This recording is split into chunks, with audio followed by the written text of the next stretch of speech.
Assalamualaikum warahmatullahi wabarakatuh. Perkenalkan, nama saya Emanuel Ganta Putra Manurung, angkatan pertama dalam Sekolah Paralegal Advokat Nitumi Pengata SHMH.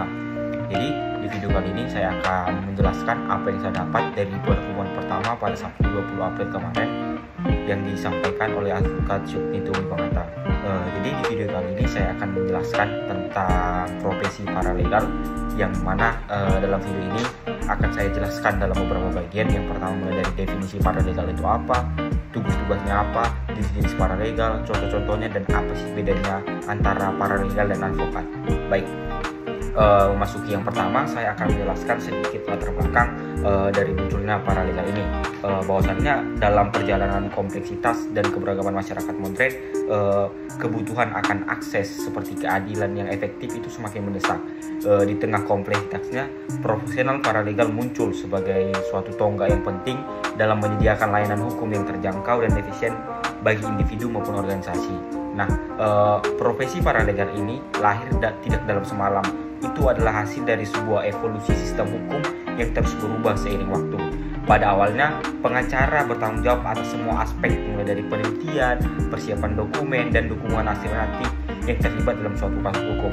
Namun dalam perkembangannya, meningkatnya kompleksitas hukum dan volume kasus, kebutuhan akan bantuan tambahan menjadi semakin penting. Maka dari itu, disinilah lahir sebagai profesi paralegal modern sebagai tanggapan atas permintaan akan akses yang lebih besar terhadap layanan hukum. Nah, selanjutnya, peran paralegal itu mencakup spektrum yang luas dalam memberikan bantuan administratif hingga mulai penelitian hukum yang mendalam.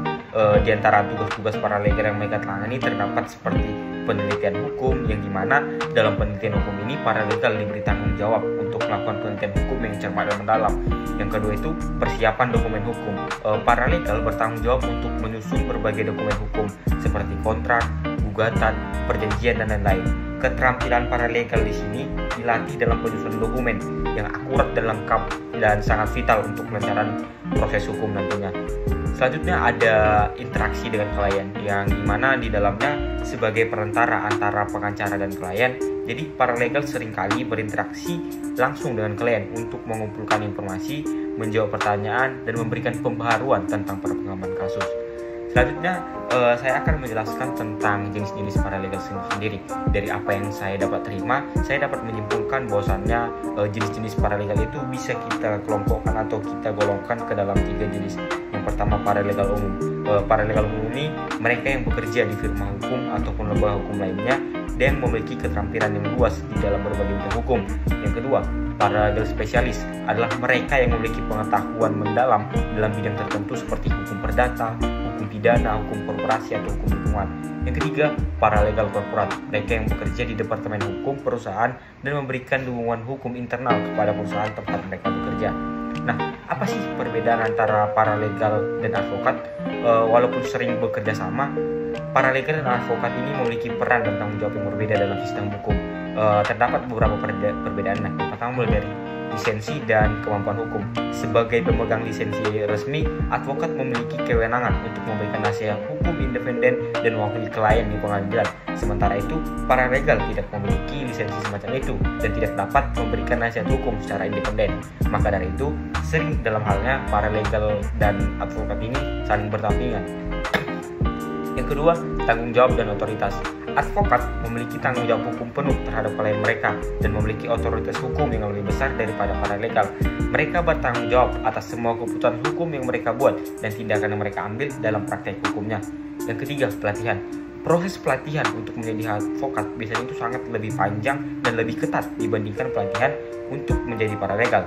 Sementara advokat harus menyelesaikan pendidikan hukum yang ketat yang lebih luas dan ujian BAL terlebih dahulu. Sementara pelatihan paralegal itu biasanya lebih fokus pada pendidikan hukum praktis dan teknis. Mungkin itu saja yang bisa saya dapat sampaikan mengenai profesi paralegal ini.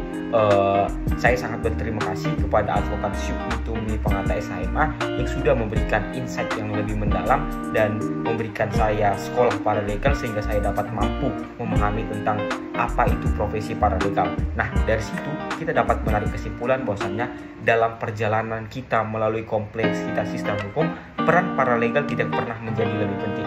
Mereka adalah tulang punggung dalam banyak praktik hukum, memberikan dukungan yang tak ternilai kepada pengacara dan klien mereka. Dengan pengetahuan dan keterampilan yang luas serta dedikasi terhadap keadilan, paralegal terus membuktikan bahwa mereka adalah kekuatan yang tidak dapat diabaikan dalam dunia hukum yang dinamis ini. Sekian yang bisa saya sampaikan, lebih kurangnya mohon dimaafkan. Assalamualaikum warahmatullahi wabarakatuh. Shalom, salam sejahtera buat kita semua. Terima kasih.